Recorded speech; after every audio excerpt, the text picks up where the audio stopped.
Welcome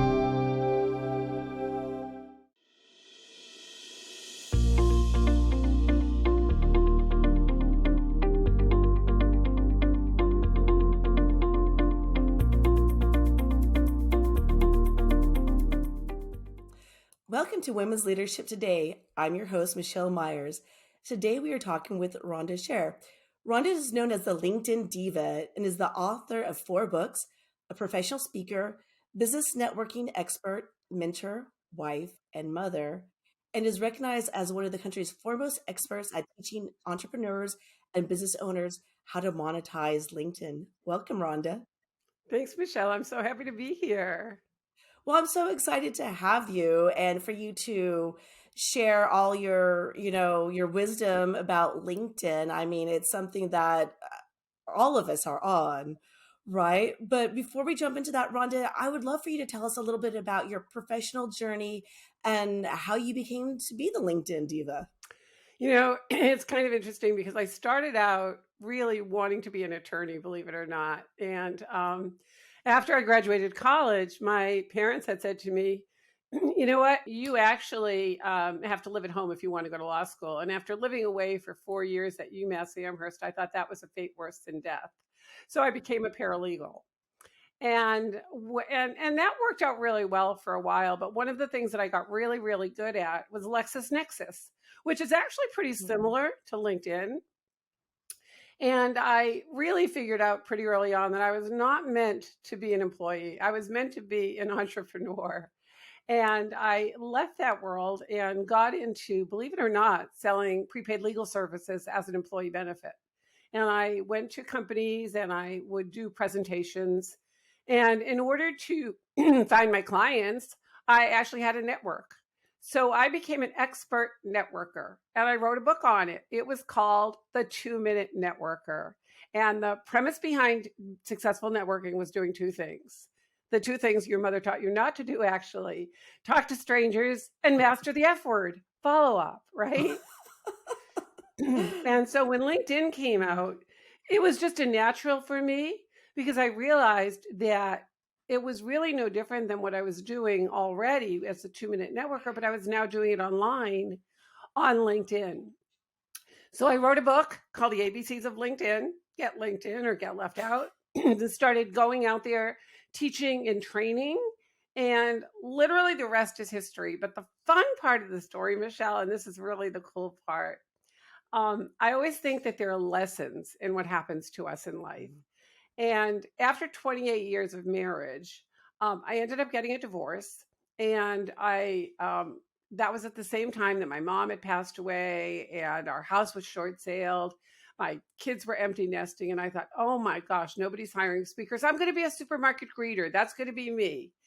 And I realized, like every other woman out there, we all have superpowers. We just need to know what they are. And mine was I knew how to use LinkedIn.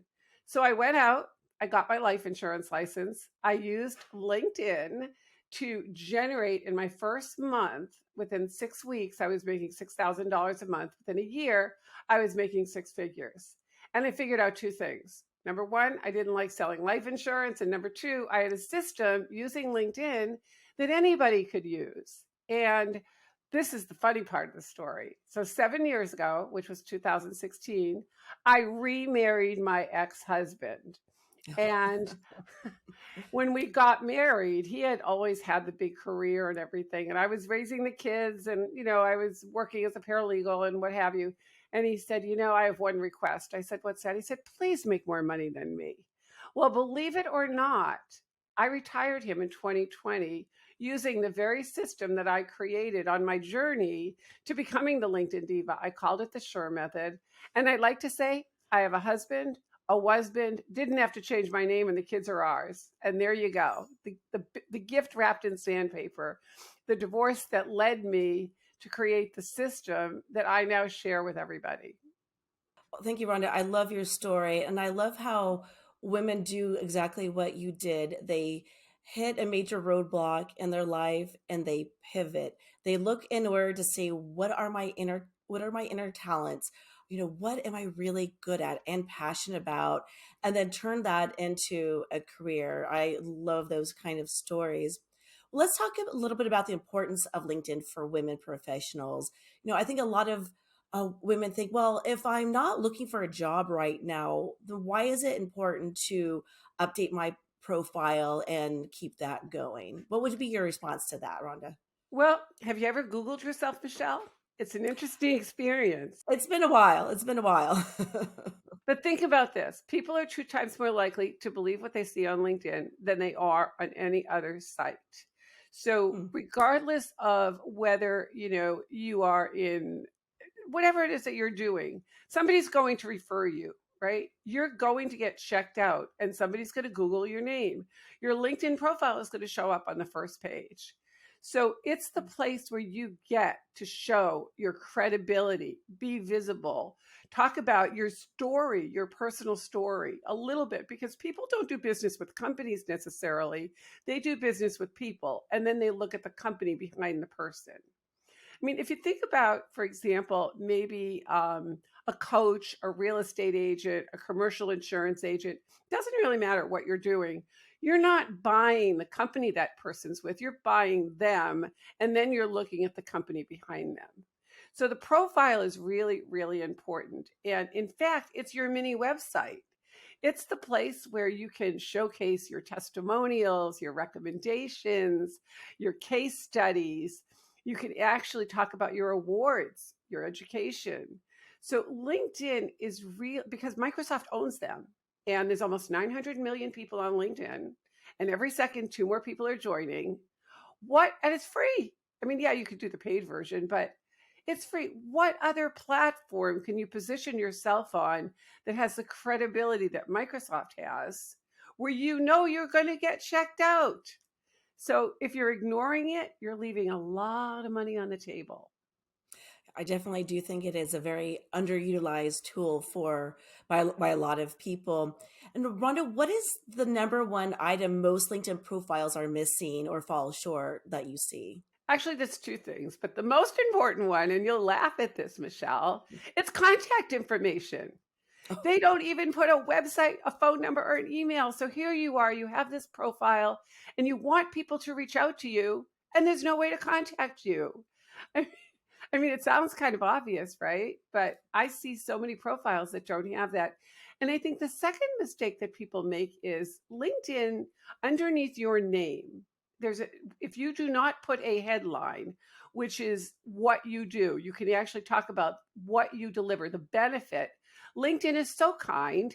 They just go to your experience section and they find whatever you put as your job title, and that's your headline. And that's a huge mistake because, in terms of real estate, you are leaving out the most valuable real estate of any chance of being found. Like mm, yesterday, I was talking to somebody, and this guy was a real expert. He was a commercial real estate expert focusing on tenants.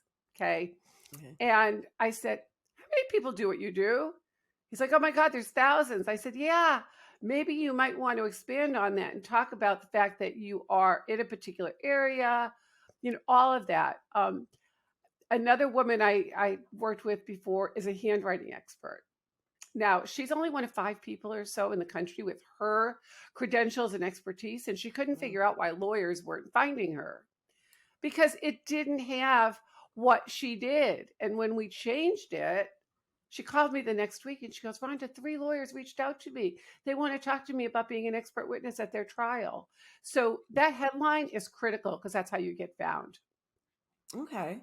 I'll definitely, after this, I'm definitely going to go on and check out my Rhonda and see what I've done. Well, LinkedIn has a number of sections available to us. I'd like to ask you some specific questions on what we should or shouldn't be doing. Let's start with the profile picture. Is it better to have a professionally taken headshot, or is a more casual profile picture okay that we took, in our backyard or at the beach? You know what? That's a really great question. And the way that I would answer it is depending upon what you do. So Hmm. if you are a professional, make it a headshot, by the way, not a full body. Okay. Because I can't tell you how many pictures I've looked at that are, a picture of somebody with their husband or their what, whatever. So make sure it's a professional headshot. Now, here's a great tip for your listeners. Maybe you have a really good picture that somebody took with their iPhone, but there's a background in it. Maybe it's grass or whatever. There's a free app called remove be like boy, g like girl.com, where you just put that picture in and it removes the background. Use that. You don't have to go spend thousands of dollars to do a headshot. Now, if you're somebody that might be, maybe you're something spiritual or you're whatever, you can actually make it a little more casual. Um, like, here's a great example to go look at. Ginger Johnson. Do you know Ginger? I don't think I do. Ginger is incredible. So Ginger is a speaker. She's a connection expert, written a number of books, and she's just got this vibrant personality. And her photo is not what you would call a typical headshot. She actually has her hands out like this, and she has sort of a mohawk hairdo. She's just got personality bursting from the seams. And when you look at her headshot, it is a perfect reflection of who she is. Hmm. So be who you are. If you're not a person that wears, formal, like in mine, you'll notice I'm wearing a blue jacket. Why? Because blue is my LinkedIn color. So, be who you are. I'm not in a suit because I'm not a suit girl. You're not going to see me in a black jacket and a white blouse unless that's the environment. I'm in front of a bunch of attorneys because that's how I have to dress. But on my profile headshot, I am wearing a smile and my beautiful bright blue LinkedIn jacket. So just be who you are, and you don't need to go spend a ton of money on a headshot. Just use a good phone with a headshot and then use remove BG to take out the background. And I like what you're saying about being authentic. Allow yourself to be yourself and reflect that. And what about the about section? How detailed should that be, and what information should you include? So the about section, the most important thing you need to remember is number one, unless you talk about yourself in third person, make it first person. And you cannot believe how many people write about themselves in third person. And that's because it used to be the old way of doing it. But the most important part of your LinkedIn about section are the first 2 or 3 lines. And the reason for that, Michelle, is when somebody comes to your profile, that's what they see. And then there's my favorite 2 little words: see more, because you want them to click on that so they're going to keep reading. So when you put those first 2 or 3 lines there, talk about the result that you deliver. They really don't care that you're motivated and an inspiring leader who has X number of awards, or they don't care about that.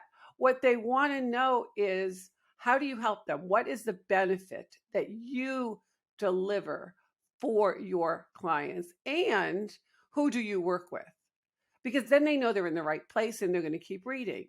Then you can go down and you can talk a little bit about who you work with, the type of results you deliver. I like to put, when there's room, I like to use all the real estate that's there, maybe one testimonial, right? And so you could say an example of what a recent client said and put that there, right? Because again, people are reading that and they want to go, And if you want somebody to go, for example, there's another section on your profile called projects. That's one of the most ignored sections. That's where you can put, spoke at XYZ group, have been on, 200 podcasts, created this project, whatever it is. You can say in the about section, to learn more about what I've done and the difference that I've made for my clients, go to the project section, because people move at the speed of direction. And then I like to put just a little something personal in there. And you don't have to talk anything that you don't want to share, but you could say something like, when I'm not working with my clients, helping them to XYZ, you can usually find me volunteering for Habitat for Humanity. Or maybe you might find me, running a marathon, whatever it happens to be. So it could be very generic, but it gives somebody a reason. I'll give you a good example. One of my clients is she sells retirement lands. She sells land as a retirement strategy. Now, you got to admit, there's nothing sexy about buying land in the Antelope Valley as a retirement strategy and holding on to it for 10 years. But she did that. She was actually a product of her own product. And what she did with her investment is she started an orphanage in Vietnam. Wow. And she talked about that in her about section. So when people reach out to her, they're not, they may be interested in the land strategy, land banking, but they're more curious to know, hey, how did you start that orphanage? Like, really, you used your own strategy to be able to do this in the world. So it just gives people a way to relate to you other than business. And then finally, this is again so key. When somebody's reading it, what do you want them to do? Do you want them to book a call? Do you want to send them to somewhere that might be a funnel where they can download, your book, or they can, whatever it is you want them to do, and qualify who it is that you want to be doing it. So it might be, if you are looking to move across the country and need help with relocation and want a reliable real estate agent, need to know the ins and outs, book some time on my calendar, for a free consultation. Whatever it is, you just say what you want people to do and give them the specific steps. Because again, people move at the speed of direction. So that's your about section. And just kind of write it in a way that reflects who you are. All right. And Rhonda, what about the featured section? What type of information goes in there for your profile? So the feature section is super fun because there's a place to put almost 15 items, but what people really see are the first 3. So I love to put video testimonials. Michelle, have you ever had somebody say to you, my gosh, the work we did together made such a difference for me? And, they're saying these amazing things. What you want to do is say, oh my gosh, thank you so much. Would you mind if I just captured that on video? And please say your name because I want people to know who you are. That is something you can put right in your featured section. Case studies are another thing. In mine, one of the things that I have is a sizzle reel. I speak, so it's a 2-minute sizzle reel. It's got a little bit of me speaking, a bunch of people saying nice things with testimonials, a little music, and somebody that's considering bringing me in as a speaker doesn't have to really wonder, oh, is she going to do a good job? They get to look for 2 minutes. Another thing that you could put there are, for example, posts. So I teach a course on how to generate 2 to 10 appointments using LinkedIn posts. Well, I have a post that literally went viral, 2 million views. And it's hysterical. It's a post about a flight attendant who does the same thing every single day. And yet he's so funny that somebody captured him with their phone. And then I reshared that. That post went super viral. So if I'm going to teach a class on how you can generate appointments from posts, I better show you that I know what I'm doing. So I put that there. So you could be really creative. You could put case studies, you could put testimonials, you can put posts, you can put links to certain things. Again, only really focus on the first 3 because that's pretty much what people are going to see. It's rare that they'll click the arrow to go and see the other 10 that you have. Okay, so the first 3 items in that featured In the featured section. section. And I Oh, will tell okay. you, most people, the majority, ignore that. They don't even know it exists. Oh, interesting. Yeah, look at profiles and see, and they're like, where's the featured section? Oh my gosh, that's like walking up to an ATM machine, putting in your card and walking away without your $20 bill. You really just blew it. It was like, wait a minute, this is free. I could be really answering the questions in my prospect's mind by showing them that I've already done what they need me to do. And you don't do it because you don't know that particular section exists. Rhonda, let's talk about requesting and accepting connection requests and how selective you should be, because we could accept, connection requests from all that come in, or we can accept them from just people that we already know. What approach do you suggest? So there's a lot of bots out there, and there's a lot of what I call spraying and praying, right? It's probably been a long time, Michelle, since you've been on a first date. But imagine on a first date that the gentleman said to you, by the way, after we have our coffee, I'd like to go home and could you please show me your checkbook? I'd like to see all of your banking and your finances. And, how many children do you want? It's like, wait a minute, we haven't even gotten past coffee. And when you send somebody a connection request, the first thing they say is, hey, Rhonda, I noticed that your website isn't XYZ. This is what I do. Love to help you. I'm like, Okay, sorry, you don't know me and you want to sell me. So you have a couple choices. You could accept, please don't. They don't care about you. You can ignore, there's a button there to ignore. You can actually go one step further and you can click ignore, and then you could say, I don't know this person. Because when somebody gets more than 3 to 5, I don't know you, that's a flag for LinkedIn. And Mhm. LinkedIn will then come in and say, oh, no, no, no, you're abusing the system here. We're going to put you in LinkedIn jail. And LinkedIn jail is not a fun place, because what it means is you no longer can send those requests without having that person's email address. So, first rule of thumb is, if you're going to send a connection request, say, hey, Michelle, I came across your profile. I noticed we share some common connections. Hey, we're probably about, a 30-minute, 45-minute drive from each other without traffic. And we both love XYZ. It would be an honor to connect with you. What are the odds that you're going to say yes? Pretty high, right? And then once you do, send a thank you note, right? To say, hey, Michelle, thanks so much for accepting my connection Okay. request. I like to get to know my connections, not because I want to sell you, because I'd love to know how I could refer you. I have a vast network. So, thanks so much for accepting. And if you'd like to set up a call, send me a link to your calendar. It would be great to get to know who you are. Chances are you're going to do that. If you don't, then I might send you another message a few days later and say, hey, Michelle, not sure if you got my message, but love to get to know you. I promise we'll keep it in the no sales zone. Here's a link to my calendar. Looking forward to getting to know you and seeing how I can support you with resources. Period. The thing that you want to do is just ignore all those people that are spraying and praying. You can't avoid it, because they are just bots for the most part, Mhm. or they don't know what they're doing. Well, as you are growing your network, Rhonda, how can you keep that personal connection? Let's say you have, two, 300 connections that you've built over time. What steps can you do to maintain that network and just stay in touch?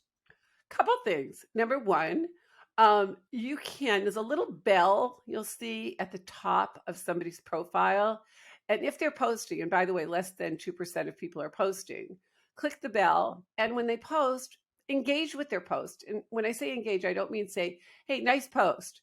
No, say, wow, that was really awesome. I learned a lot. I'm going to go now get that book, or I can really identify. So, one way is to engage and like their posts. Another way, and a lot of people don't realize this, you can go and sort, sift, and separate through your first level connections. I mean, think about your first level connections kind of like your first cousins. How many of your first cousins do you really know? A lot of them are like, actually, I'm going to do 23andMe because I have a bunch of first cousins out there that I don't know and I want to find them. So when you sort, sift, and separate and you find, wow, these are first level connections that I don't know, there's a free app called Loom. Have you ever heard of it? Loom? I have. I love Loom. It's awesome. Send them a video on Loom and just say, hey, you know what, Michelle, we've been connected for a while. We've never actually had a conversation. I'd love to know what you're up to. We're finally seeing people face to face. We're out of, the pandemic. If you're up for it, let's just do a 20-minute call just to get to know each other. I promise it's a no sales zone call. So you're literally just nurturing your own connections. Or maybe you came across something that you think might be helpful. I do this all the Mhm. time. I send a message and I would say to somebody, hey, Mary, not sure if you've heard of XYZ. I think it would be a perfect fit for you. You can go visit this group. It's free to visit. And it might be a great way to grow your business. If you'd like the link, I'm happy to send you a link and an invitation. And love to see you there. I'll even introduce you to some of the cool people that would be great for you. So, again, what am I doing? I'm nurturing the network just by sharing resources. And that's probably the easiest thing to do. And if you just do it methodically and just do 2 or 3 people a day, you'll never run out of people to talk to that could be referring you and helping you, because you've already connected. And then you go and find new people. Well, my next question was going to be, what are some best practices people can use to grow their network? And I think you answered that question right there, because I'm sure as you share resources, people are going to share resources back with you, right?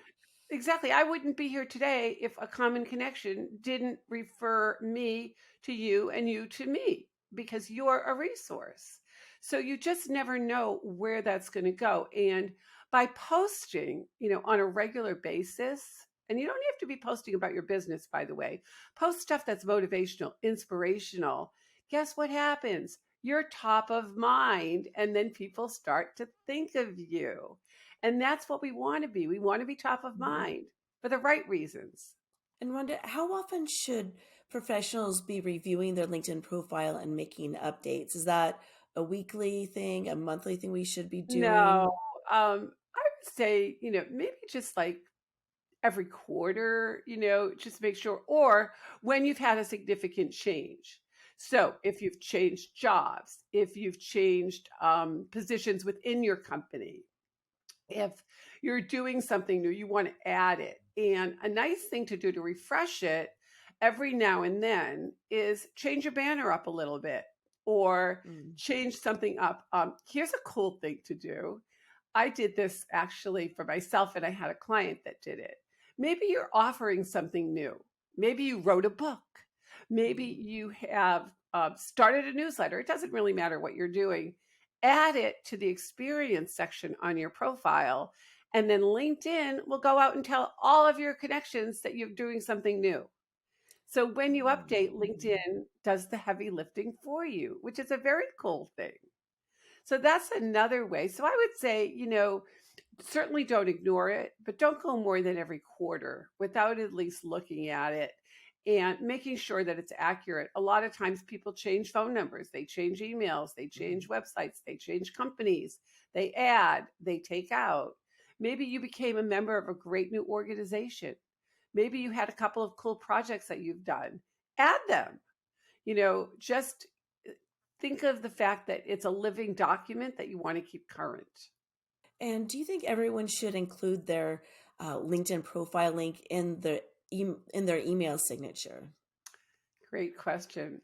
Well, the answer to that is if when you and somebody you trust looks at your LinkedIn profile and you can really say that it's an accurate description of who you are and you're proud of it, then yes. But if it's not, it's kind of like, have you ever walked out, you said, oh my God, I got to go to the grocery store. I got to go get, some milk and cheese or whatever. And you don't put on makeup and you don't get dressed and you're like, you're praying you don't run into anybody you Of know, course. right? Okay. It's kind of the same thing. If you're not proud of your LinkedIn profile, if it really doesn't reflect who you are, then no, don't put it in your email. Don't send people there because it's only going to embarrass you. I say either take it down or fix it up because you don't get a second chance to make a first impression. So don't send people to it. It's kind of like me announcing, hey, I'm going to be going to the grocery store first thing in the morning. And by the way, I won't have any makeup on and I'll be wearing my gym clothes. Like, really? You don't want to see me because you probably wouldn't recognize me. I'll have the baseball hat on and no makeup. And that's not the Rhonda that people are used to seeing. Right. So I would not announce that. I would go in, pretend nobody could recognize me, get out and come home and then get dressed. All right. Well, thank you so much, Rhonda. And as we wrap up today, what is the number one thing everyone should do immediately to improve their LinkedIn profile? Put a banner up. And if you don't have one, you know what? Go to Canva, Canva. You can get a free template right there. Put your contact information in, do your headline, and please tell people why they should contact you and how they should contact you. Have a call to action. That's the main thing. And the last thing that I would say is don't ignore recommendations because people are 1,000 times more likely to believe what somebody else says about you than what you say about yourself. So make sure that you're giving recommendations and you're asking for them. Everything else will fall into place, but make sure it's current. And that picture, make sure that picture is current. It's not a dating site where you put a picture of yourself from 12 years ago. You want to actually look how you look today. All right. Thank you, Rhonda. It was a pleasure speaking with you today. And to learn more from Rhonda about how you can leverage LinkedIn to boost your credibility and increase your visibility, join us on April 19th, 2023 for our live webinar event, or you can watch us on demand. And thank you to everyone who listened in. We release 2 episodes a month, and you can watch us on YouTube and catch us on your favorite podcast streaming service. Make sure to like, comment, subscribe, and follow along on LinkedIn, of course, Facebook, and Instagram. Well, Rhonda, thank you again for taking some time to speak with us today about LinkedIn. Thanks, Michelle. It's really been fun. And I'll leave you with my favorite line. If you're not LinkedIn, you're left out. I love it. Love it. All right. Thank you again, Rhonda. And thank you to all of our listeners. Thank you for listening. Progressive Women's Leadership is passionate about providing the best tools to help you reach your fullest potential. Visit us today at progressivewomensleadership.com for access to workshops, articles, e-guides, and much more to help you further develop your skills and advance your career.